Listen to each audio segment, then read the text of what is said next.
Okay, so this is video 2 of the gases unit. In this video, we are going to be looking at Boyle's Law. So when we are looking at Boyle's Law, we are basically relating pressure and volume, okay? So to start with, we kind of just have to describe what is pressure, right? So generally when we're talking about pressure, we are talking about atmospheric pressure, right? So on Earth, we have the atmosphere, which consists of molecules of gas.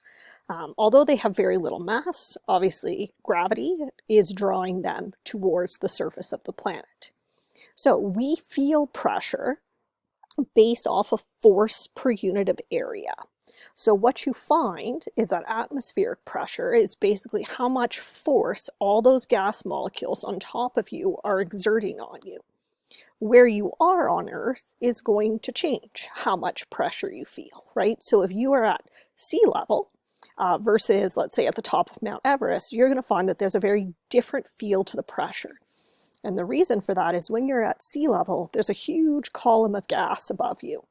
But when you go all the way to the top of Mount Everest, there's much fewer gas molecules on top of you, which is why you feel less pressure, right? Same thing happens if you dive to the bottom of a swimming pool, which most of you have done, right? You know, you dive to the bottom of the pool, you suddenly feel it in your ears and you're like, oh, that hurts. Right? And that's because there's now all these water molecules above you and they're pushing down on you. So they're exerting force on you. Okay. So biggest thing to get out of this is that when we are talking about pressure, it is the force per unit of area. Okay. So when we talk about pressure, you find that when we're going to talk about it, we're often going to talk about increasing pressure or decreasing pressure. And if you look at this equation, which is force per unit area, if we want to increase the pressure, generally the way to increase the pressure is to increase the force in a given amount of area. If we want to decrease the pressure, then we want to decrease the force that's in that same amount of area. Okay, you get to see how as we go through and we explain all these laws, and we're going to use the kinetic molecular theory, which we talked about in the last video, to help us explain it, we're always going to kind of come back to that little equation there. So one of the things to recognize within this unit is that there are different units in which you can measure pressure. So if you lived in the States, you would be using atmospheres, okay? So 1 atmosphere is how much pressure you feel when you are at sea level. Okay, we used to use millimeters of mercury. So basically it's like this long, skinny tube that's kind of shaped like this, and it was filled with mercury. And what happens is over here, kind of like a thermometer, right, where you would have all those little tick marks showing you stuff, what would happen is the pressure would push down on the mercury here and it would force it to go up. So the more pressure that was being felt, the mercury would rise more. The less pressure, the mercury would drop. We don't generally tend to use millimeters of mercury that much anymore, just because obviously mercury is a heavy metal. So yeah, we don't tend to use that as often, but you will definitely see some questions are going to give you the pressure in terms of millimeters of mercury. So kilopascals, this is what we use. This is the metric unit. So pretty much any country that uses metric uses kilopascals. At sea level, the pressure is 101.325 kilopascals. Depending where you are, you will find that you have different pressures. So for example, here in Calgary, we're actually usually around 89 kilopascals. Okay, if you listen to the Weather Network, they're not going to do that. They give you a feels like pressure, so they kind of manipulate it. But if you actually used a barometer and measured the pressure, which if we were at school, we'd be doing some labs, you would see it's usually right around 88 or 89. Obviously, if we have a huge weather system coming in, you could see some dramatic changes happen in it, right? As those of you who suffer from migraines know, when those new weather systems come in, that pressure changes so much and you get those really bad migraines. There's also pascals. Basically, the difference between Pascal and kilopascal is that kilo, right? So you can see we just times by 1,000 to convert it. It's pretty rare for a question to give you pascals. Okay, then we also have bar. Okay, if you look between bar and kilopascal, there's definitely kind of that relationship of it's the same number, it's just the decimals in a different spot. So I would probably suggest that a little sticky note somewhere write down that all of these numbers are equivalent to each other. Okay, the reason I'm suggesting you do that is you're going to see that when we get into our calculations, we always have to make sure that we have things in the same unit of pressure. So if a question gave me like one pressure in millimeters of mercury and another in kilopascal, I would have to convert one of them, okay? So how we would convert, and why I wrote down that all of these are equal, is we can basically make a ratio out of these, and we can just do unit analysis to convert it over. So let's say, for example, we had, I don't know, let's say a question told us that we had 600 millimeters of mercury, right? And we wanted kilopascals, not millimeters of mercury. We could switch that over just by creating a converting factor between the kilopascals and the mmHg, right? Where if you think about unit-wise, if we were looking to get kilopascals, we would put the kilopascals on top, and then we would just divide by that 760 mmHg, right? So here's my converting factor that I took by taking this and this, so two things out of here, right? And if I was converting, let's say, between a bar and a kilopascal, then those would be the two things that I'm taking. So really, we're kind of using it like a ratio to help us convert some stuff. And then if we look at our units, right, the mmHg cancels out. We're left with kilopascals, right? So we would just in our calculator do 600 times 101.325 divided by 760, and we would be coming up with this being equal to 79.99, keeps on going, kPa. Okay, so have this handy somewhere. You will definitely have questions in your booklet that require you to convert those units. And like I say, just pick the two units you need, make sure your units cancel out and that you are left with the other unit, right? So hopefully by now you're feeling pretty confident with your unit analysis, and it should be a relatively simple thing to be able to convert it, okay? Okay, so now we're going to talk about how pressure and volume for gases are related to each other. So what we find is that as the pressure exerted on a gas decreases, its volume increases. And as the pressure exerted on a gas decreases, its volume increases, okay? So if you think about like a balloon, right? Because everyone's probably sat on a balloon at some point, right? When you sit on the balloon, you are increasing the pressure. Now let's assume the balloon doesn't pop, but when you sit on it, you have made the volume smaller because you've compressed it, right? So what we find here is that we basically have a relationship where we find that as the volume increases, the pressure is going to decrease. Or we could also say that as the volume decreases, the pressure is going to increase, right? So they do the opposite. Okay, you're going to find that throughout this unit, we talk about things as being related, and we talk about proportionality. So like, oh, these are directly proportional, or these are indirectly proportional. So what we find is for Boyle's law, so Boyle's law is always going to be relating volume and pressure. Okay, we have a bunch of different laws that we talk about, but Boyle's law is that volume and pressure. So what we find is that when the pressure on a gas is increased, the volume decreases, right? We just talked about that. So this type of relationship is called an inverse proportion. Okay, how we would express an inverse proportion is we would say that V is proportional. So proportional symbol is an alpha, okay? Kind of looks like a little fishy, to 1 over P. Let me see if I can actually find the symbol to input for you instead of my lovely drawn out alpha. All right, there you go. So that's what that alpha symbol looks like. Okay, so that basically means proportional. So when we talk Boyle's law, we say that volume is inversely proportional to pressure, right? Which is why we have written this as an inverse. We've written it as 1 over P. So what that means is as volume increases, pressure is going to decrease. So if one goes up, the other goes down, or if one goes down, the other goes up, right? So they're always doing the opposite of each other. So if we were to actually plot this, right? So if we were to make a graph and we put volume and pressure on this, right? So if we put volume over here and we put pressure over here, okay, what we would find is that we don't get a straight line at all. We basically get a curve. That curve would be shifted down a little. Let me shift that. There we go. Okay, we get a curve that looks like that, right? So we find that the higher the volume is, the lower the pressure is. And the higher the pressure is, the lower the volume is.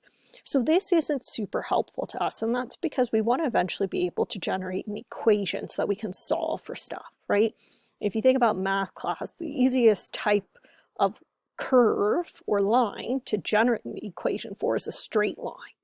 So volume and pressure isn't going to work. But what we find is if instead of graphing volume and pressure, we graph volume and the inverse of pressure, so 1 over P, then what we get is a straight line through 0. Okay, and as soon as we generate a straight line, you should start to recognize, hey, I know how to come up with an equation for a straight line. I've done this in math class. It's y equals mx plus b, right? So in this case, we can change the y and we can change the x because we know what we have on y and we know what we have on x, right? So instead of y, we can say v. So we can say v equals m. And then here where we have x, we could actually use 1 over p, right? Because that's what we have on x. The other thing we can do is b, right? Think about what b is. B is the intercept. The intercept is 0. So plus 0 is nothing, right? So we can basically get rid of that b. We don't need to have that b.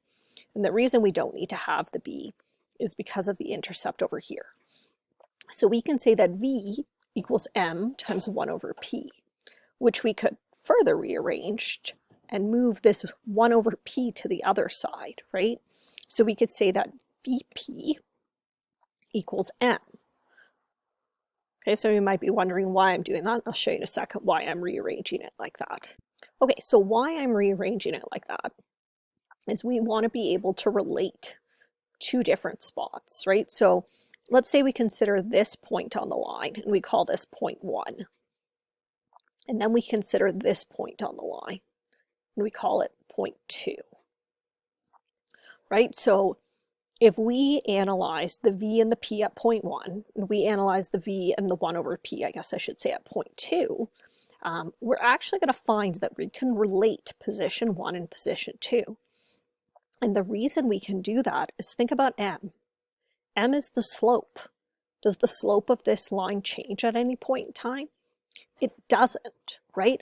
So because the slope stays the same, we could basically say that v1, p1 is equal to m, and that v2, p2 is equal to m, right? So if we come up with both of those equations where we say that v at point 1 and p at point 1 equal m, and then we come along and we say, you know what, when we look at another point, so let's say point 2, we can say that v2, p2 is also equal to m.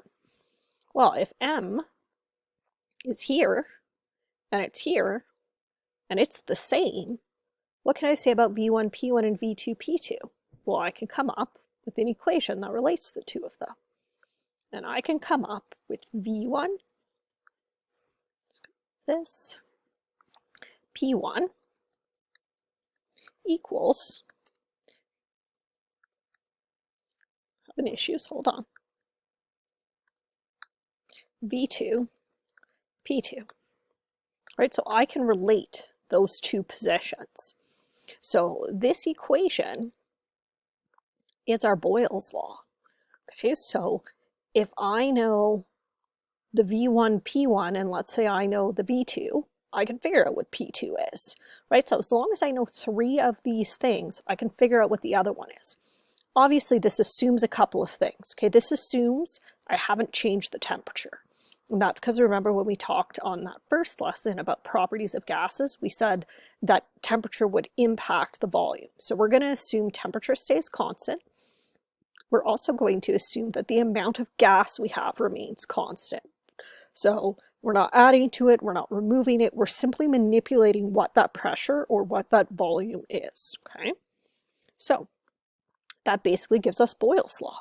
So Boyle's law says that the volume of a fixed amount of gas at a constant temperature is inversely proportional to the applied or external pressure on the gas.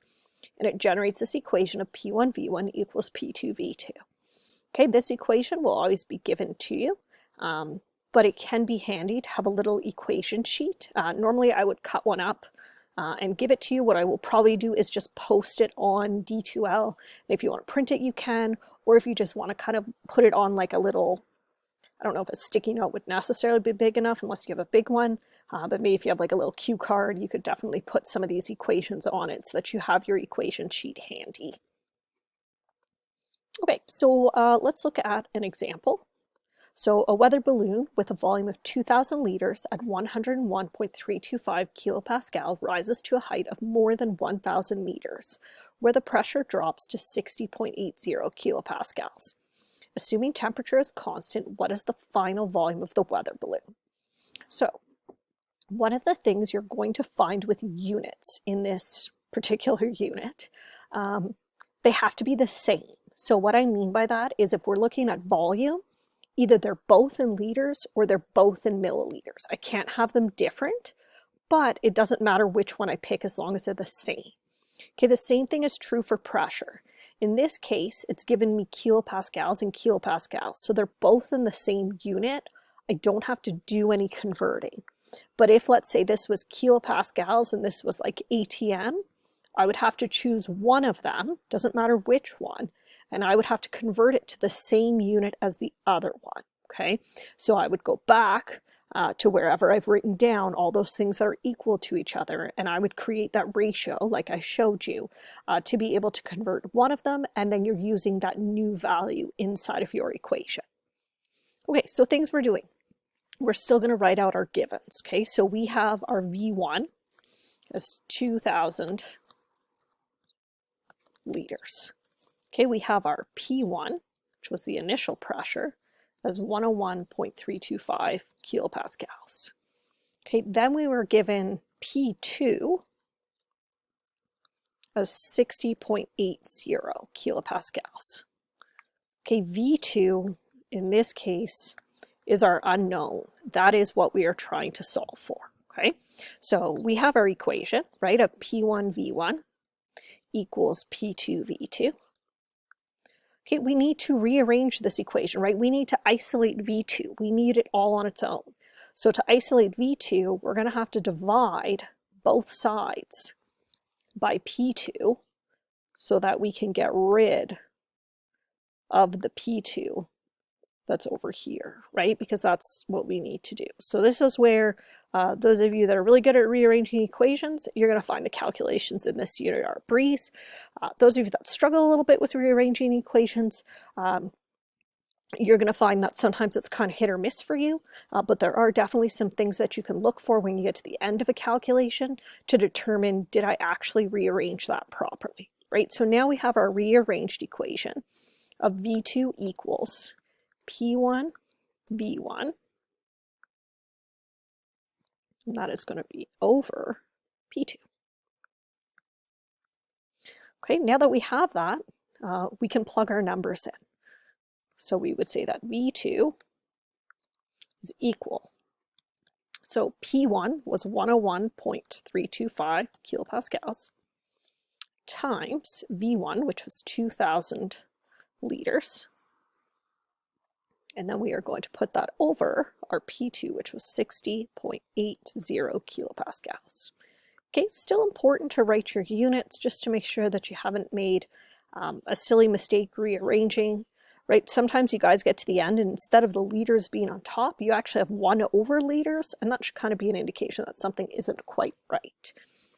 Okay, so go to our calculator, 101.325 times 2,000 divided by 60.80. Okay, we come up with, significant digit-wise, I guess we can have 4, so 3,333 liters. So here's the little check you should do at the end of every question. you should make sure that the number actually did what you expected it to do, right? So if you think about when we talked earlier, we said that as the volume goes up, pressure goes down, or that as pressure goes up, volume goes down, right? We said that they were inversely related. So let's make sure that that actually happened. So if I compare my pressures, I started at 101 and I ended at 60. So I decrease the pressure. If I decrease the pressure, I expect the volume to increase. So if I started at 2,000 and ended at 3,333, the volume did increase, which matches what I expect. Okay, this is where if I saw that it did the opposite, and let's say the volume had decreased, that should be an indication to me of, wait a second, I know that that's not what Boyle's law tells me, so that isn't right. Okay, so last thing we need to do is basically the theory part, right? We need to be able to explain Boyle's law using the kinetic molecular theory. Okay, so this is where we get into the theory part of this. So if you think about a container, and this is where generally when you guys think of containers when we start the gases unit, you're picturing like a Tupperware container with hard sides. That's actually really not the type of container you want to be picturing. You're better to think of balloons. Okay, the reason you're better to think of balloons is you know that balloons can get bigger and they can get smaller, right? More air, they get bigger, less air, they get smaller. We also know that at different temperatures and different pressures, they're going to be able to contract, right? So either a ball or a balloon. Don't think of a hard-sided container because those you don't really picture yourself as being able to compress or as being able to expand because they just are what they are, okay? So if you think about when you're blowing up a balloon, right? It starts and it's flat. You start to put air molecules into it. The more air molecules you put in, the larger it becomes until eventually it's a nice full balloon or a nice full ball. So what you find is that when the volume stops changing, it stops changing because the pressure being exerted inside by the gas molecules is equal to the pressure being exerted on the outside by the gas molecules, right? We always have to have that balance of forces. When we have that balance of forces, that's when the size of the container is going to stop changing. But then if you think about Boyle's law, we're then changing what that external is, right? So external is going to be what's on the outside, and the internal force is what's here inside of our container. So before we go and change the pressure, we actually find that the force inside is equal to the force outside. So basically we have equal pressure coming this way as we have coming this way. But then what happens is when I apply Boyle's law and I change the pressure, I'm changing the external pressure. And as soon as I change the external pressure, there's now an imbalance, and the internal is no longer equal to the external. And we're going to find that our container is either going to expand or it's going to contract and get smaller until that pressure becomes the same. So if you think about earlier, we talked about that equation that pressure is equal to the force per unit of area. So why that's important is we need to think about how we can change the pressure inside of our container, right? So we said generally the way to change pressure is to change the force.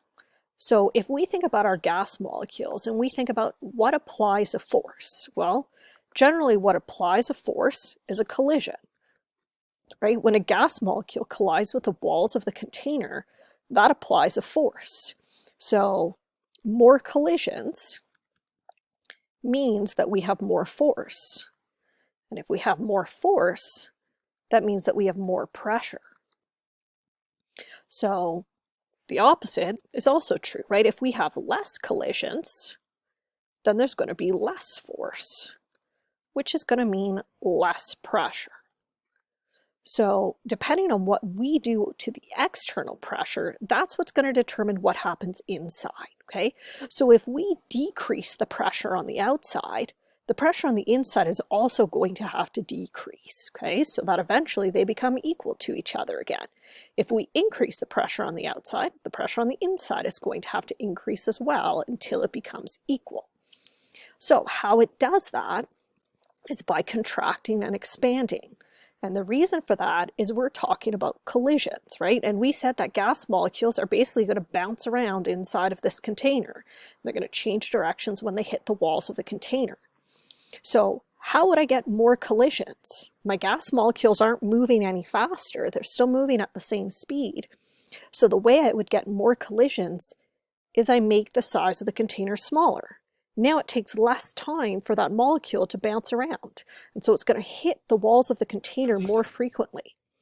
Whereas if I wanted less collisions, my volume would get bigger. Then it would take longer to get from one side to the next. And so that would reduce the number of collisions that we have. Okay, this is why you find that if we increase, the external pressure, the internal pressure has to increase as well. The only way to do that is to make the volume smaller so that more collisions happen, and we're able to increase that, which is why we find that as pressure increases, volume decreases, right? And then the opposite is true. If we were to decrease the pressure inside has to decrease. The only way to do that is for the container to get larger so that there are then fewer collisions, okay? So the way to get more collisions is to have a smaller container, because that gives you more frequent collisions, which is what we're looking for, right? And then if we want less collisions, we need to make it a larger container so that those collisions happen less frequently, okay? So this is why we can use the KMT to help us explain what is happening. So we increase the pressure, the volume is going to decrease so that there's more collisions, increasing the internal pressure. We decrease the pressure, the volume is going to expand so that there's fewer collisions and fewer pressure, okay? So that is your Boyle's Law, and it looks at relating volume and pressure.